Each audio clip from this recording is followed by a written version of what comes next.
సూర్యగ్రహణం సందర్భంగా తెలుగు రాష్ట్రాల్లోని ప్రముఖ ఆలయాలను మూసివేశారు. తిరుమల శ్రీవారి ఆలయం సహా బెజవాడ కనకదుర్గమ్మ గుడికి తాళం వేశారు. గ్రహణం వీడాక సంప్రోక్షణ జరిపిన భక్తులకు దర్శనం అనుమతిస్తారు. సూర్యగ్రహణం కారణంగా కలియుగ దైవం తిరుమల శ్రీ వెంకటేశ్వర స్వామి ఆలయ ద్వారాలను రాత్రి మూసివేశారు. బుధవారం ఉదయం 5:47 నుంచి 9:08 వరకు సూర్యగ్రహణం ఉంటుంది.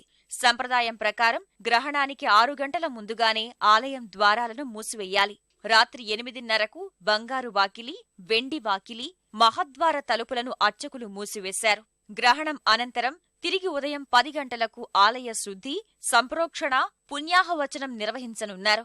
అనంతరం భక్తులను స్వామివారి దర్శనానికి అనుమతించనున్నట్లు ఈవో తెలిపారు. 8:30 నుంచి ఆలయాన్ని మూసివేయడం జరిగింది.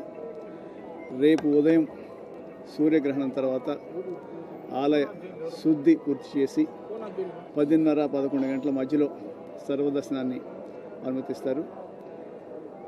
ఈరోజు వచ్చిన భక్తులందరికీ కూడా దర్శనం అయ్యే విధంగా ఒక ప్రణాళికాబద్ధంగా టీటీడీ యంత్రాంగం కృషి చేసి వచ్చిన భక్తులందరికీ దర్శనం అయ్యే విధంగా ఏర్పాటు చేశారు. ఉదయం 9:30 నుంచి కంపార్ట్మెంట్స్లోకి అలౌ చేస్తారు. వారికి దర్శనం 10:30-11 గంటల మధ్యలో అవడానికి అవకాశం ఉంటుంది. సూర్యగ్రహణం సందర్భంగా విజయవాడ ఇంద్రకీలాద్రిపై కనకదుర్గ ఆలయాన్ని మూసివేశారు. రాత్రి 8 గంటలకు గుడి తలుపులు మూసివేశారు. బుధవారం మధ్యాహ్నం 12 గంటలకు మహానివేదన అనంతరం తలుపులు తెరుస్తారు. ఆలయ శుద్ధి అనంతరం 2 గంటల నుంచి భక్తులను దర్శనానికి అనుమతిస్తామని ఆలయ అధికారులు వెల్లడించారు.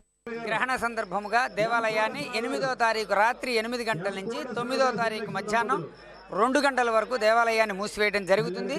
గ్రహణం సమాప్తం అయిపోయిన తర్వాత ఆలయం తలుపులు తెరిచి శుద్ధి చేసి స్నపనాభిషేకాలు నిర్వర్తించి అమ్మవారిని సర్వాంగ సుందరంగా అలంకరించి మహానివేదనాది కార్యక్రమాలు పూర్తి చేసి మధ్యాహ్నం 2 గంటలకి అమ్మవారి యొక్క దివ్యమంగళ స్వరూప దర్శనాన్ని ఇవ్వడం జరుగుతుంది. ఆ రోజు ఆర్జిత సేవలన్నీ కూడాను రద్దు చేయడం జరిగింది.